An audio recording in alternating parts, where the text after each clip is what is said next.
Yeah. I'm Natalie and this is Florence.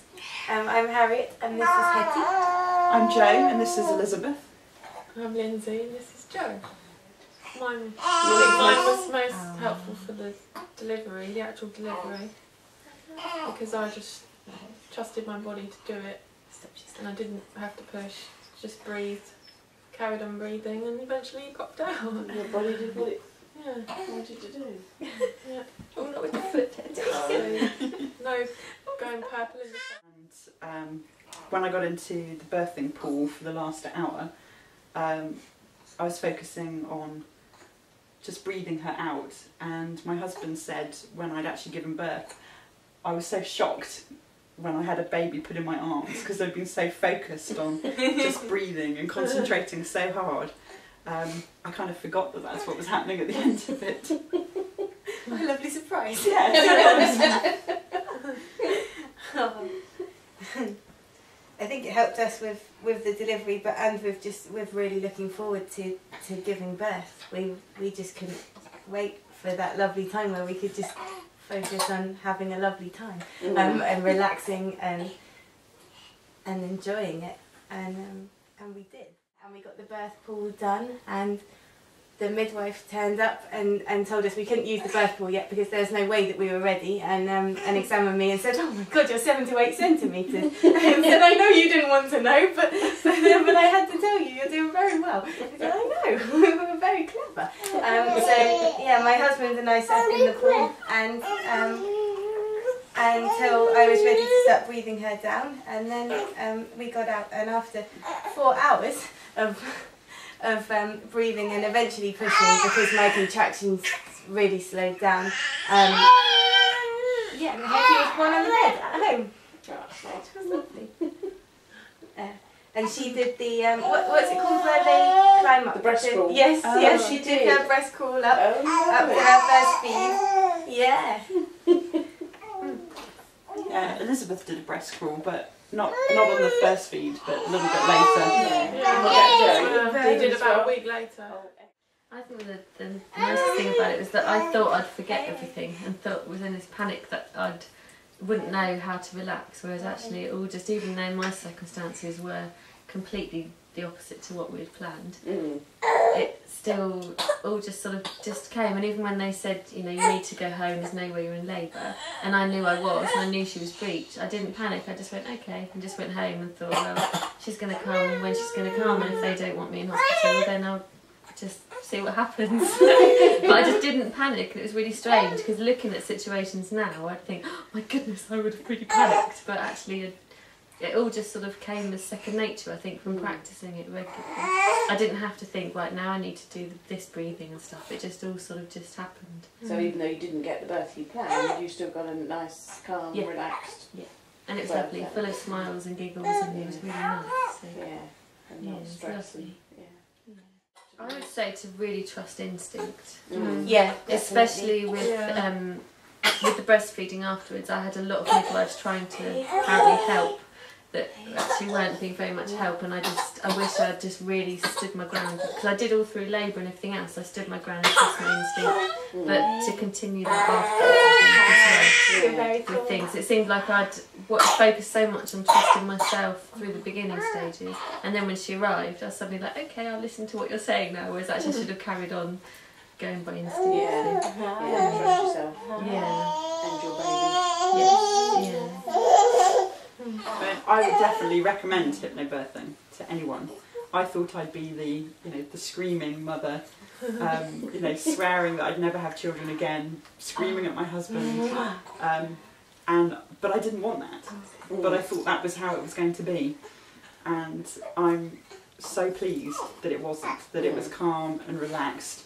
And although my husband thinks that hypnotherapy and hypnobirthing is a bit kind of new agey, hippie, and is not into it at all, he still tells everyone what a brilliant birth we had. And he tells everyone hypnobirthing works, but I'm not convinced he believes it himself. But he certainly thinks that I had a better birth than I would have been able to have if I had not had the hypnobirthing. Yeah, I would definitely again recommend it to everyone.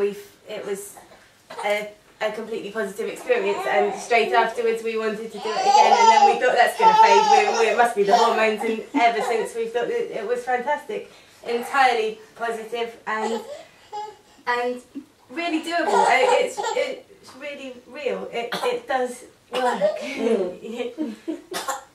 And look what happy calm babies you get. So tired in the morning. And Tom's a big advocate, I would imagine, isn't he? Because he was right at the start of the classes. So much.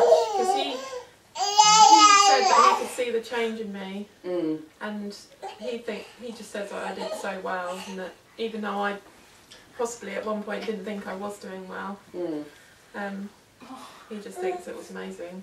And because you were very anxious, weren't you? Yeah, I was really anxious. And I saw a change in you over the classes. Yeah. Really. And I think this the breathing kept me really calm. It just keeps you your focus. And but yeah, the partner thing, I think it's a good way to get the partner involved and get them to buy into it, because there's someone there for you to lean on then who has done it with you. And who actually has a role to play. Yeah, and who feels like they have a role to play, so they don't feel like they're out on a limb somewhere. Yeah. Yeah, when it came to it, I was okay. I think I relied on Brett less than I thought I would, but in the weeks between the 20th and when Hetty came, when we were using the hypnobirthing, I really needed him to be telling me that it was worth it, and he'd be there to support me, because I didn't think I'd be able to on my own, and it really helped to know that he was strong and confident and happy in his role. And actually I think both Brett and Tom were strong and confident right from the start, weren't they? They didn't need much convincing. No, Brett was very much what he did. Of course it should be natural and normal and enjoyable. Yeah, I think unlike a lot of dads actually who do need quite a bit of convincing, like you say, Jim. But yours didn't. It was the first relaxation exercise we did on Tom, and he just was completely away, wasn't he? And he was sold on it. Sold straight away from that one. From that point onwards. And Will was as well, I think, wasn't he? Yes, yeah, he was sceptical before we even came for the taster, and then as he walked out for the taster, he went, "Oh my goodness, it's just logical." It's very clever giving us the science bit at the beginning. And go, yes, there's a right and wrong. We're going to pick right.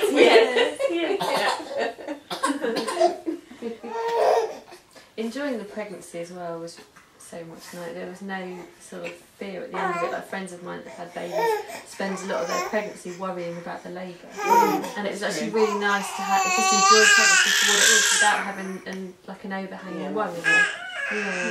I've got a pregnancy diary of and day by day I've written bits in the diary, and you can see the day that I start going to the hypnobirthing, all the complaining about how I felt stops, and I start concentrating on all the positives, and it just switches in that diary.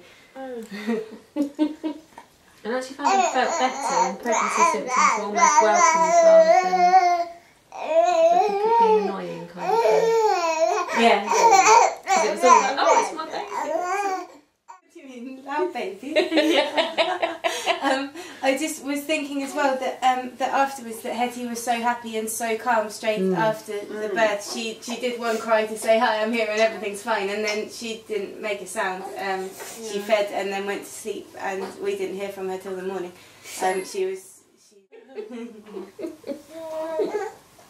It was funny actually when you visited because Harriet visited my NCT class to talk about her birth, and it was funny because they knew that I knew Harriet but didn't really know how well or realise we were friends or anything. Oh, because you met the taster, didn't you? Yeah. And it's interesting hearing them all talk about Harriet afterwards. And like, they didn't say anything bad, don't you worry. No, I'm still here. But it was almost a disbelief that things can really go that easily, and not that they thought you were lying, but they were just in disbelief about it. That just, no, kind of, it can't be that easy.